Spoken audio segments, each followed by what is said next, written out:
Watson? Yes? Watch.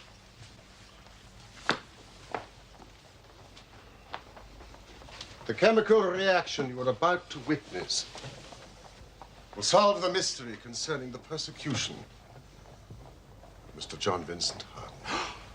Excellent.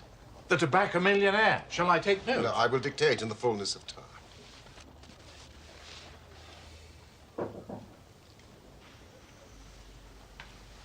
There's a young lady wishes to see you, Mr. Holmes. This is not a convenient moment. She's very well spoken, a genuine lady. No doubt. And persistent, too. Mrs. Hudson, I, too, am extremely persistent, especially when I'm working. It is a matter of great urgency, Mr. Holmes, or I would not be troubling you on a Saturday evening. Well, perhaps you could delay your chemical reaction, Holmes. Very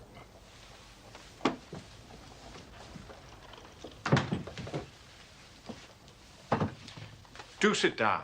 Miss... Violet Smith. Dr. Watson. Thank you, Mrs. Hudson. A genuine lady, I told you. Oh, please. Thank you. I'll be quite happy here. Very well. Miss Smith, you must tell us your matter of great urgency. It is obviously not your health.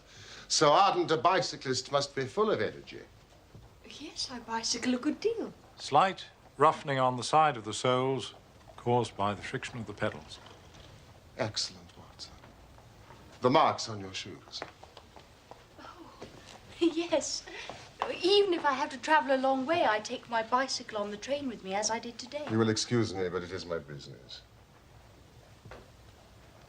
Yes, I nearly fell into the error of supposing you earned a living by typewriting, but of course it is obviously music. You will observe, Watson, the spatulate finger ends, which is common to both professions.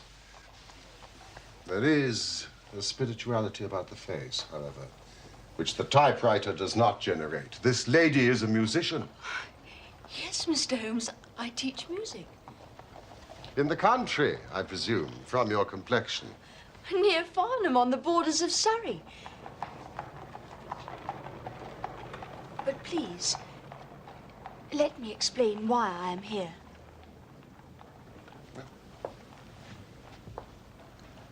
I am an only child, and my father died some years ago.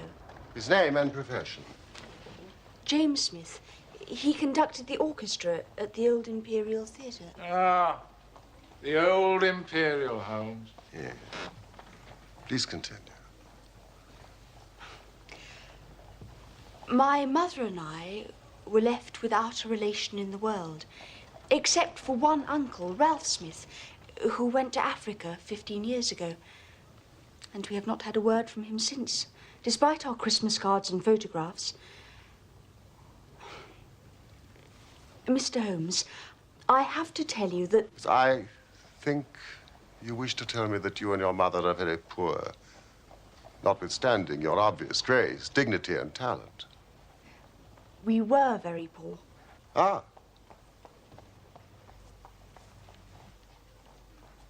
About 4 months ago, in February, we were told there was an advertisement in the Times inquiring for our whereabouts. You can imagine how excited we were, for we thought that someone had left us a fortune. I went at once to the lawyers whose name was given in the paper.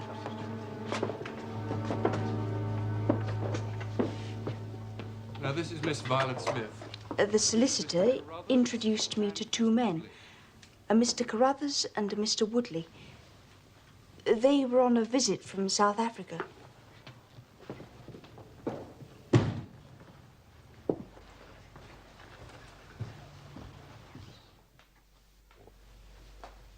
I wish I could tell you your uncle left you a vast fortune, but as I said... He died in extreme poverty. However, I myself am not without means.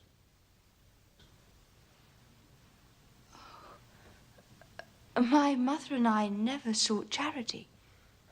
No, nor do I offer it. Please. I have a question to ask of you. Your Uncle Ralph said you were very musical.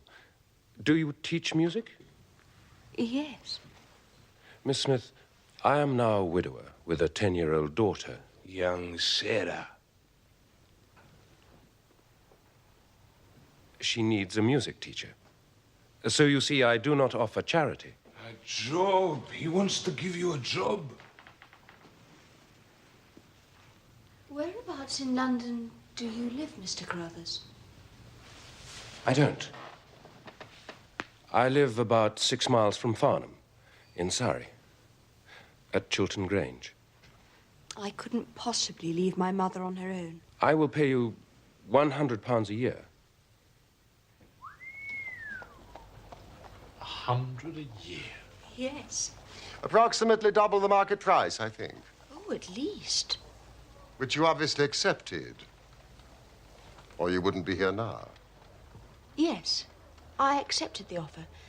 Oh, Mr. Carruthers agreed that I should go home every weekend to my mother in town. So this is one of your weekend visits to London? It is. Tell me about your life at Chiltern Grange. For a while, it was quite perfect. Every Monday morning, I would take the train to Farnham and then bicycle from the station to the house.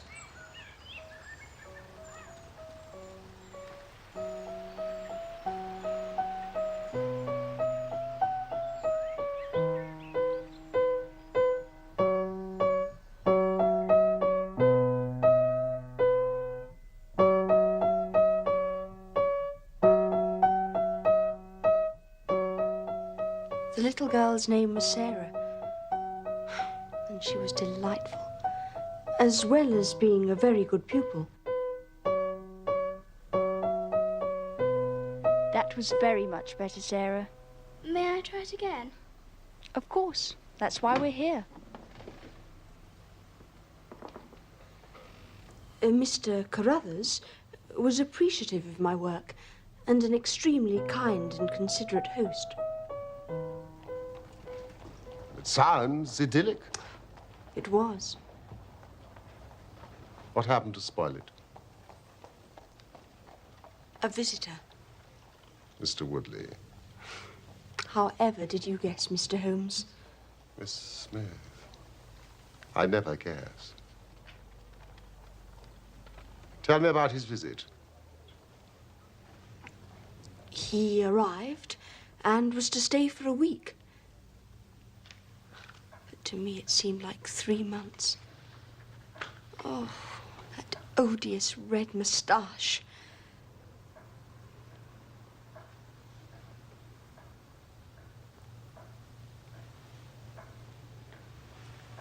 One evening, after dinner, Mr. Carruthers had to leave us for a minute to see somebody at the door.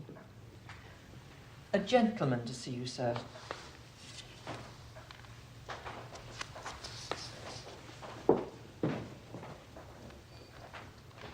Will you excuse me?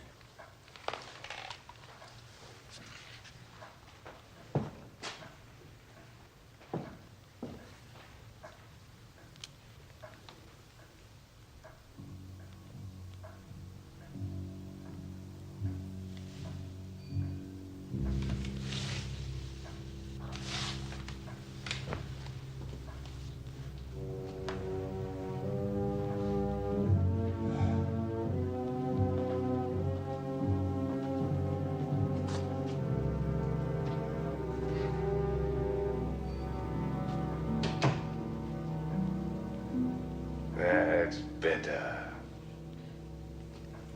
Better? In what way? Better to get the old folk out of the way. I don't regard Mr. Carruthers as old. Oh, yes, but he isn't young. Like us. I do wish you wouldn't blow smoke in my face, Mr. Woodley. Oh, I don't believe that for a moment. What don't you believe? When women say they wish you wouldn't do something, it generally means the exact opposite. I mean precisely what I say. Mr. Woodley, will you please leave me alone? No. To tell you the truth, I won't leave you alone. Not until I've said what's in my heart. Whatever do you mean? I'm not very well up in the social graces, but I'm prepared to learn. If you're prepared to teach me. Oh, this is absurd. It isn't absurd. I'm asking you to marry me. I mean it. It's from the heart. Money isn't a problem. I did very well out in South Africa. Whatever you're accustomed to, I can give you better. Better than you're accustomed to. Jewelry, diamonds. You want diamonds? Oh, I can give you diamonds. I don't want diamonds. Oh, you think about it. I won't rush you. I've thought about it. And the idea is ludicrous. Well, you can't blame me for trying. You're very beautiful. Listen, just to show that I know hard feelings. What about a little kiss to be going on with, Just a peck on the cheek. Mr. Woodley, will you please stop it? Oh, I told you before about women who say stop it. No! The more they struggle, the more fun it is. Mr. Carruthers, will you stop it?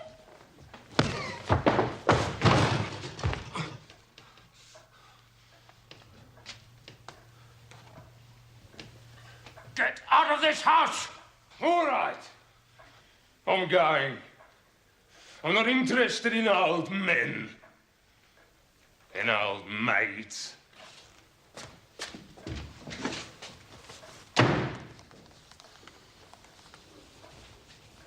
I can only offer you my most sincere apologies for what has happened.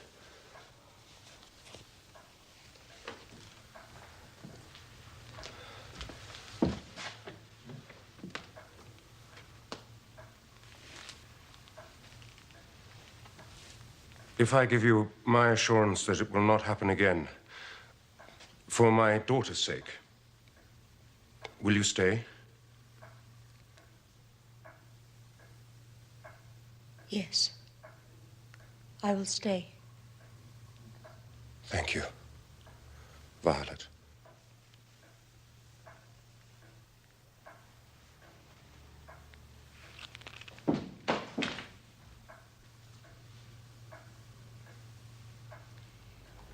Mr. Woodley left the house, and I have not seen him since. The blackguard.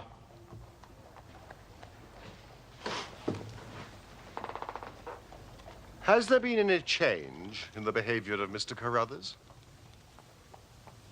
No. He continues to be polite and considerate and courteous. Now, Miss Smith, please continue. Yes. There is something else. Oh, it may be a mere fancy of mine, but it seems to me that Mr. Carruthers shows a great deal of interest in me. Oh, he has never said anything. He is a perfect gentleman. But a girl always knows. So I believe. And I assume that these feelings that you sense from Mr. Carruthers are not reciprocated? He is a kind and generous employer, but I am already engaged. Oh, the name of this very fortunate young man is? Cyril Morton. He's an electrical engineer with the Midland Electric Company in Coventry. We're to be married at the end of the summer. We wish you joy. Thank you. Yet I am puzzled as to why you have chosen to consult me. It is an intriguing story, to be sure. But I sense you are frightened. And do not understand why. You seem well capable of protecting yourself. Please. Help me, Mr. Holmes. What is it? I am being followed. Followed? By whom? A cyclist. Every Saturday morning, I bicycled from the house to Farnham Station to catch the 12:22 to town. There is one very quiet and lonely stretch of road that lies between Charlington Heath on the one hand and the woods of Charlington Hall on the other. 2 weeks ago today, I was passing this place when I chanced to look back and saw a man, also on a bicycle. The following Monday, when I returned, he was there again. I see. And again last Saturday. And again last Monday. Have you mentioned this to your employer? Yes. Mr. Carruthers was very concerned and has ordered a horse and trap so that in future I should not travel unaccompanied. But they've not yet arrived. And this morning? He was following me again.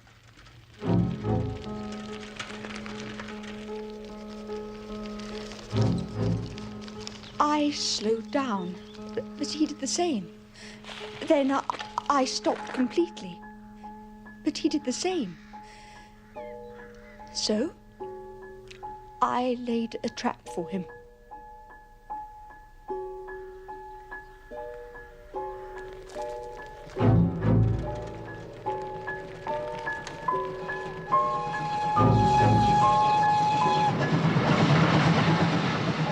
There is a sharp turning of the road, and I pedalled very quickly towards this and then stopped and waited.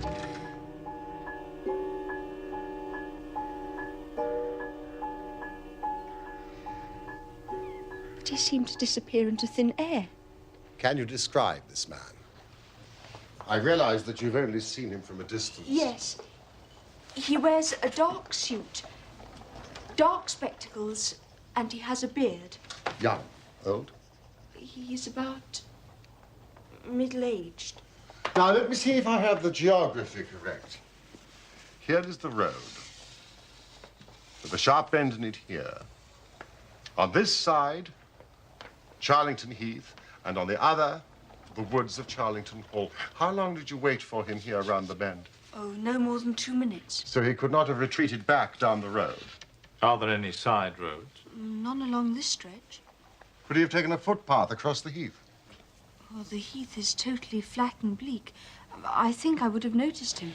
So, by a process of exclusion, we arrive at the fact that he made his way towards Charlington Hall. Now, how does Mr. Carruthers make his living? Oh, he's a rich man. But no carriages or horses. Well, at least he's fairly well off.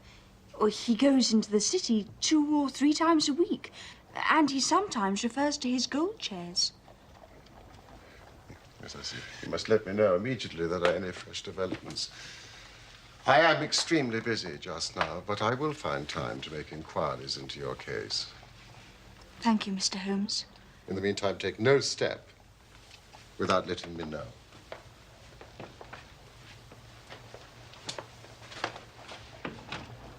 I'm sure we shall have nothing but good news for you. I do hope so, Dr. Watson.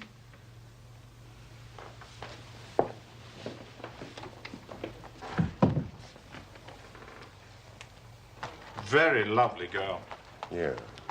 And it is part of the settled order of nature that such a girl should have followers, but for choice, not on bicycles in lonely country roads. You really think she may be in some danger, Holmes? Oh, yes.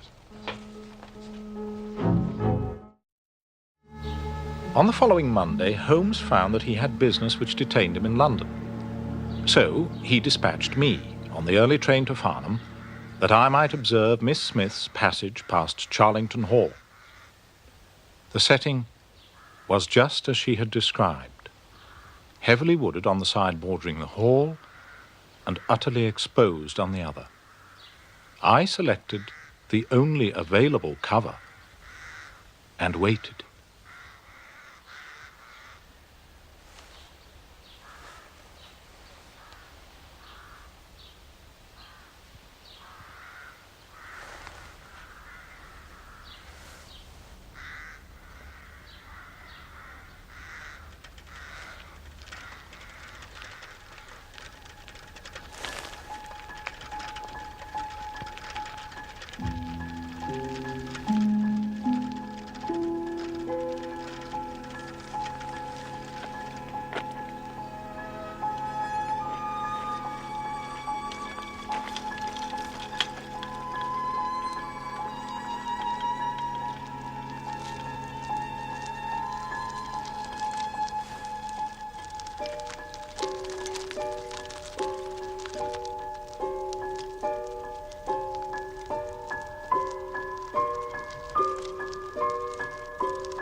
Watson, you have wasted your time. I thought I did rather well. No, your hiding place was ill-chosen.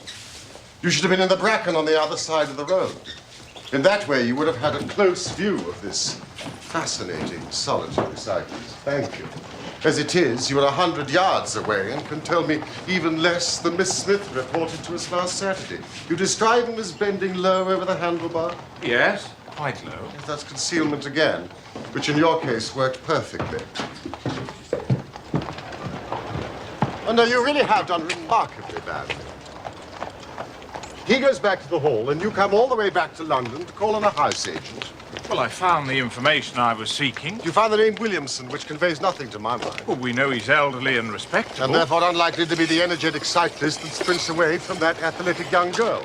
Well, what should I have done? Gone to the nearest public house. That is the center of country gossip. They would have given you every name from the master to the scullery maid. Instead of which you give me Williamson. Good afternoon, I wonder.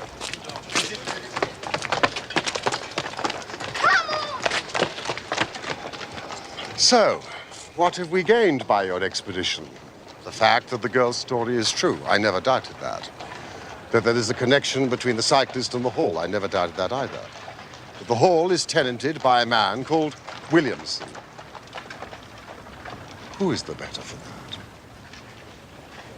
I shall go back tomorrow and visit the public house. No, my dear sir, do not commit yourself to rashness because you are temporarily depressed. We can do nothing useful until Saturday. Did I really do remarkably badly? Yes.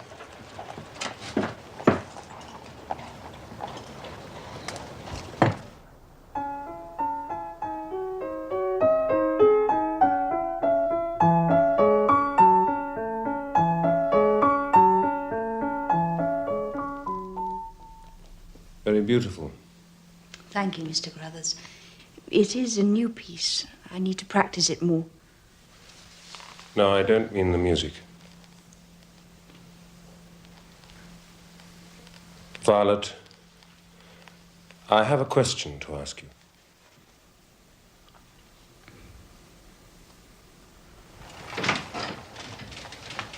Morning, Holmes. A letter from Miss Violet Smith. Now, Carruthers has proposed marriage to her. Carruthers? Gentlemen are permitted to propose marriage, Watson. And of course, he wouldn't know about Cyril. You going to Farnham? I want to test one or two theories which I've formed. Shall I come with you? No, that will be neither useful nor necessary. Try the nearest public house. Always a good centre for country gossip. Thank you, Watson. Capital notion.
afternoon, landlord.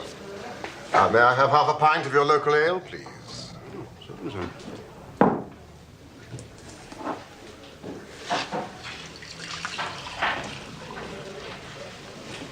Here we are. Thank you. You may keep the change. Well, it's most generous of you, sir, but I couldn't. I haven't done anything to warrant such generosity. I'm about to give you the opportunity. I need some information. Oh, I'm not one for idle gossip, sir. Neither am I. I prefer facts. Tell me about the people at Charlington Hall. Oh, you mean Mr. Williamson, sir? Yes. Well, he was in here not more than 5 minutes ago. You just missed him. But tell me about Mr. Williamson. I mean, is an elderly, respectable gentleman? Oh, he's elderly, no doubt. Far be it from me to speak ill of people behind their backs, but I'm none too sure about respectable. Really? He's an ex-clergyman, I reckon. Ex? Apparently. He was struck off. Or whatever it is happens to clergymen. That's doctors, isn't it? Struck off. Tell me about the other people up at the house. Well, they're just domestic staff, and they're all local and God-fearing. Of course. But he do have folk up there at weekends. So. Weekends? Yes, sir. Weekends. Ah, well, what sort of folk? Oh, they're a warm lot. Warm? Yeah. The sort you don't want to get too near for fear of getting burnt, like. That's good. Oh, well, you may think it's good, sir. But it don't go down well in the village, I can tell you. And there's one fella in particular. Particularly warm, is he, this? Yeah. It's very particular, sir. I'll wager he has a red moustache. Yeah. Do you know him? I've never met the gentleman. Well, now's your chance. Mr. Woodley. None of your damn business.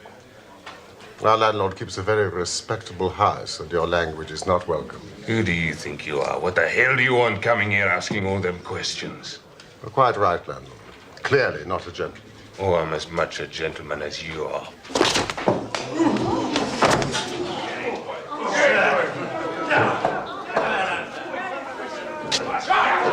Everybody here will bear witness to the fact that I am acting in self-defense.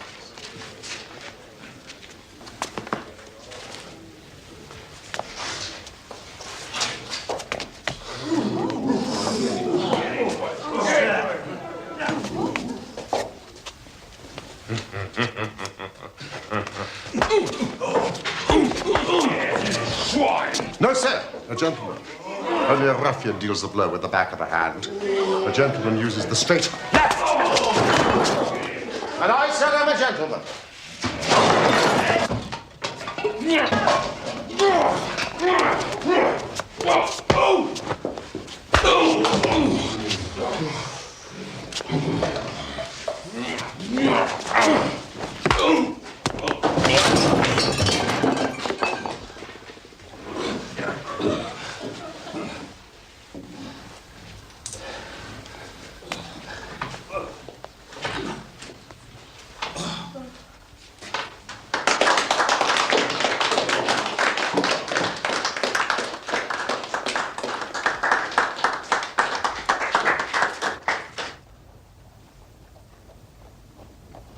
It was absolutely delicious, Watson. So I see. A straight left against a slogging ruffian. I emerged, as you see. And the slogging ruffian? Mr. Woodley was taken home in a cart.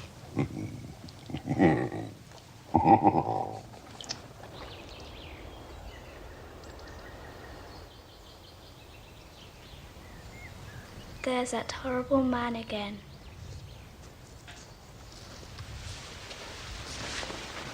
Which man? Look at this. What on earth has he done? Read this.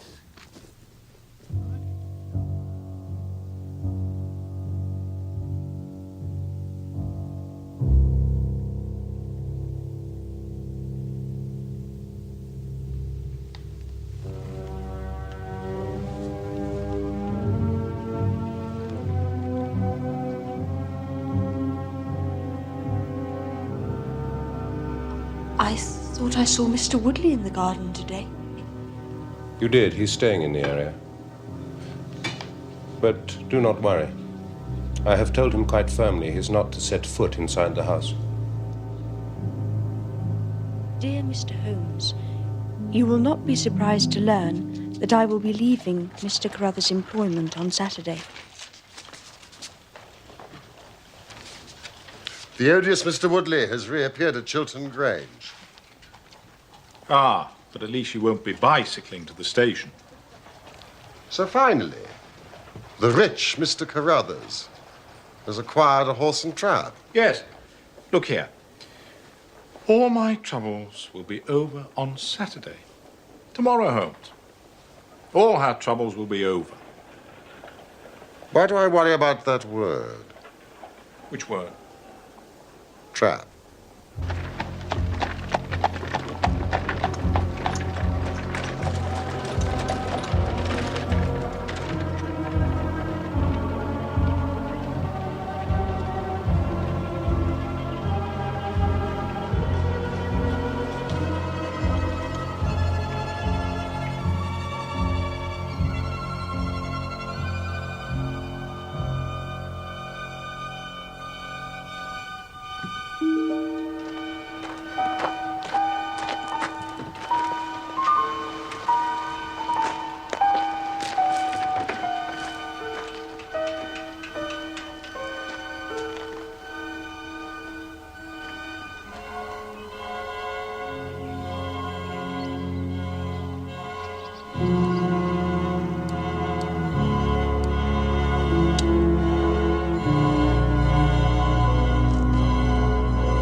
Oh, what a splendid morning, Holmes.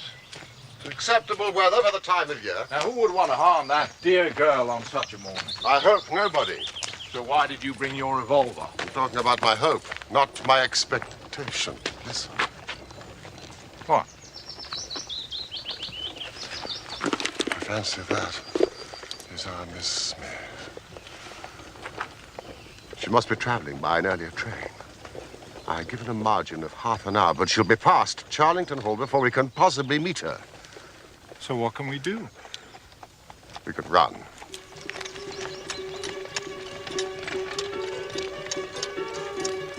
Who? I should have allowed for that earlier train.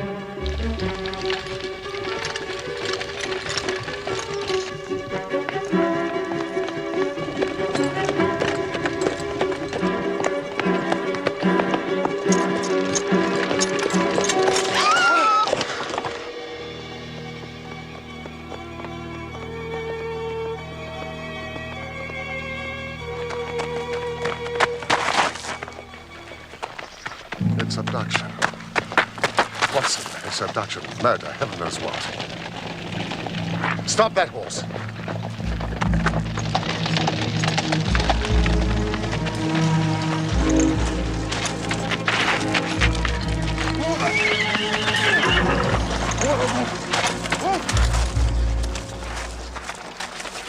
Good man. Come on, Watson. Let's see if I can repair the consequences of my own blunder.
Holmes, Where did you get that cart?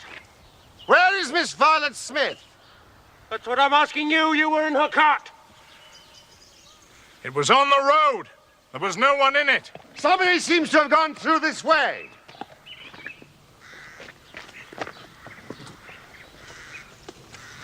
We must find them. Come, Watson.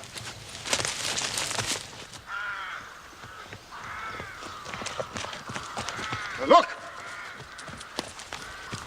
Do you know who this is? That's Peter, the groom. He was taking her to the station. He's alive. Pulse is strong. Mustn't be left lying there too long. Let him lie. We can't do him any good, but we might save her from the worst fate that can befall a woman. Where are you going? The house. They didn't go to the house. They went this way to the left. Are you sure? The cowardly dogs! Too late! Watson! Too late by the living dingo!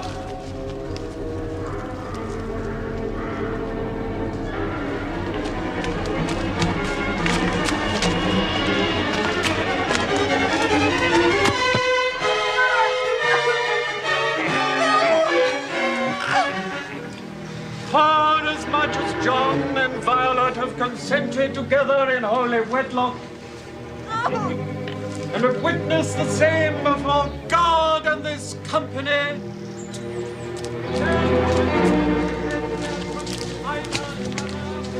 and have declared the same by the giving and receiving of a ring and the joining of hands, I pronounce that they be man and wife together. Congratulations. Thanks, old man. They're married.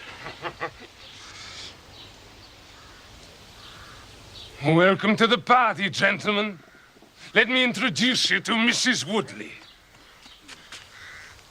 Don't, Carruthers. Carruthers?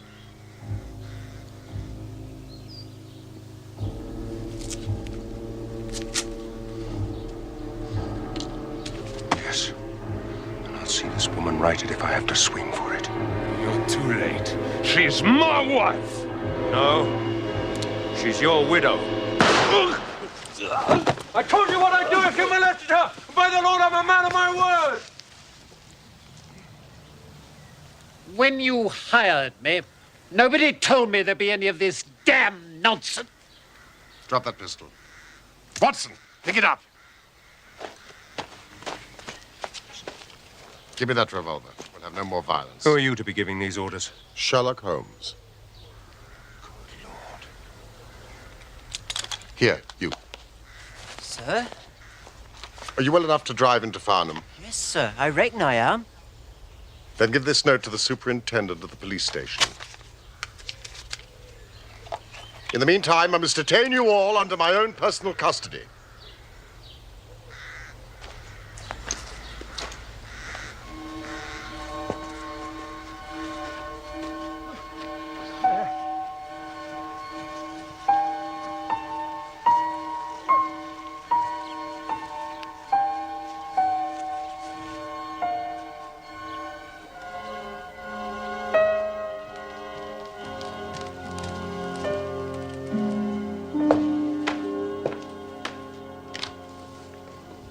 How are the patients, Doctor?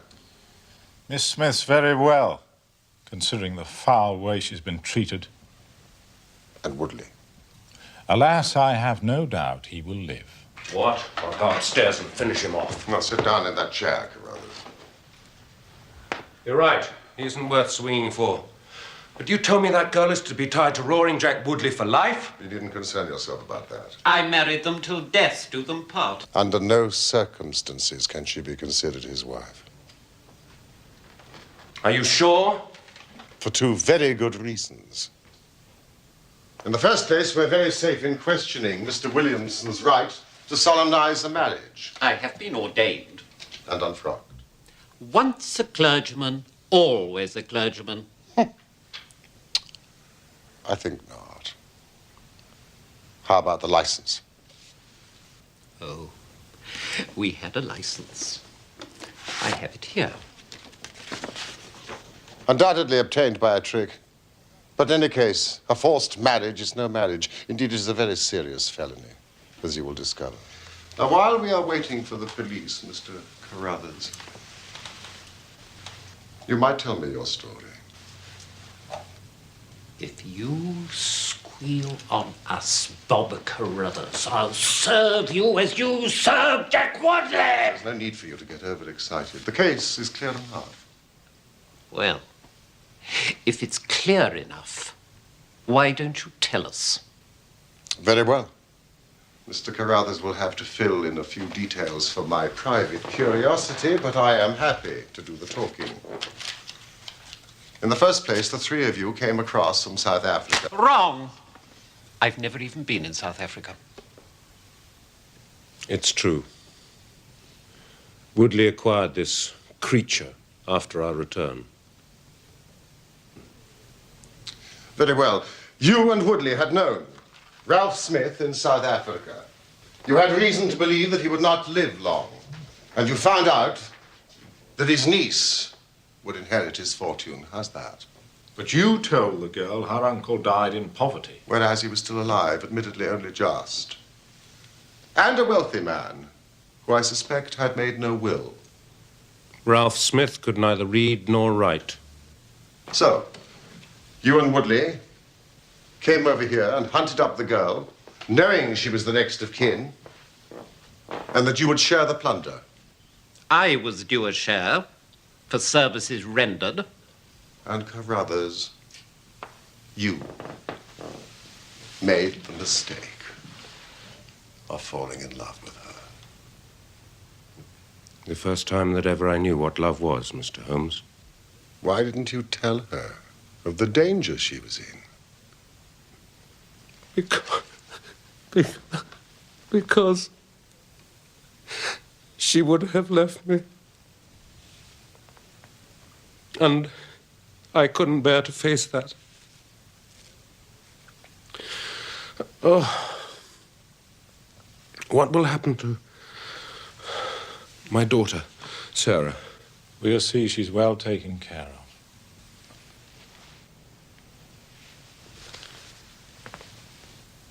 You see, even if she couldn't love me, it meant a great deal to see her about the house and hear the sound of her voice. You may call it love, Mr. Carruthers. I should call it selfishness. Maybe the two things go together. But I tried to protect her. I never once let her go past this house where I knew those rascals were lurking without following her on my bicycle to see she came to no harm. I kept my distance and wore that beard so she should not recognize me. Then I presume the cable arrived. Cable? What cable?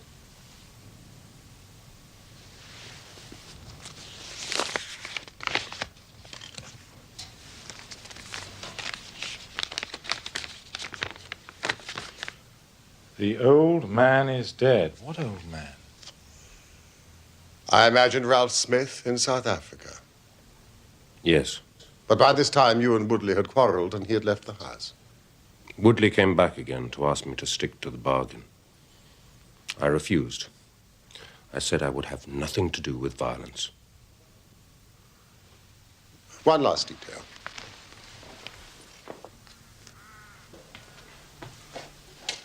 Why was Woodley chosen as the prospective husband?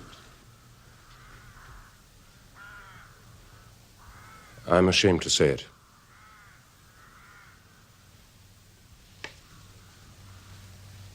We played cards for her.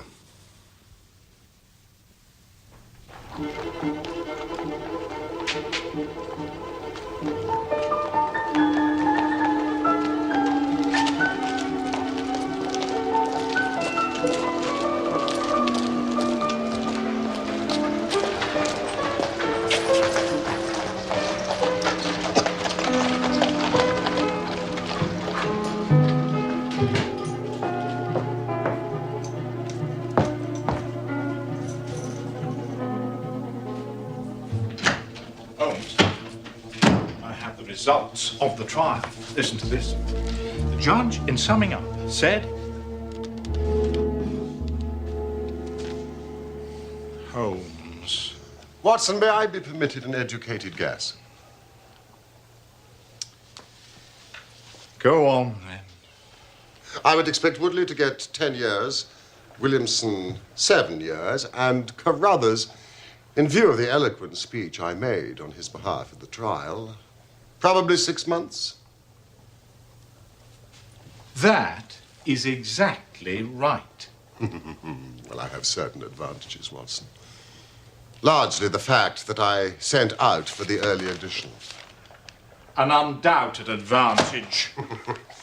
Also, we have received a present, some wedding cake from Mr. and Mrs. Cyril Morton, together with a letter telling us that Mrs. Morton has inherited a large sum of money from her uncle, Ralph Smith, formerly of South Africa.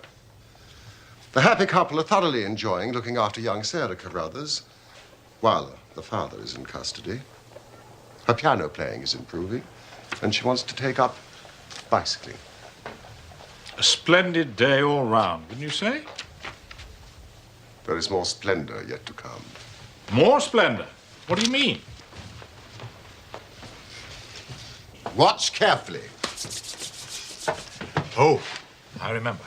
The chemical reaction that will solve the mystery concerning the persecution of Mr. John Vincent Harden. Precisely. I've spent the entire week in the Imperial Science Museum, and I think this is the answer.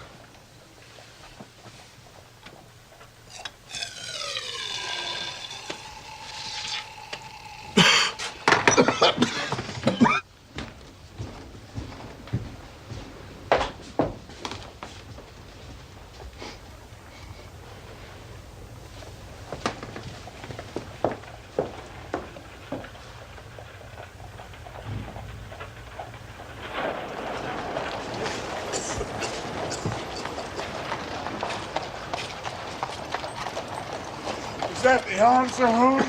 Yes, that is the answer, Watson. Come on, then explain.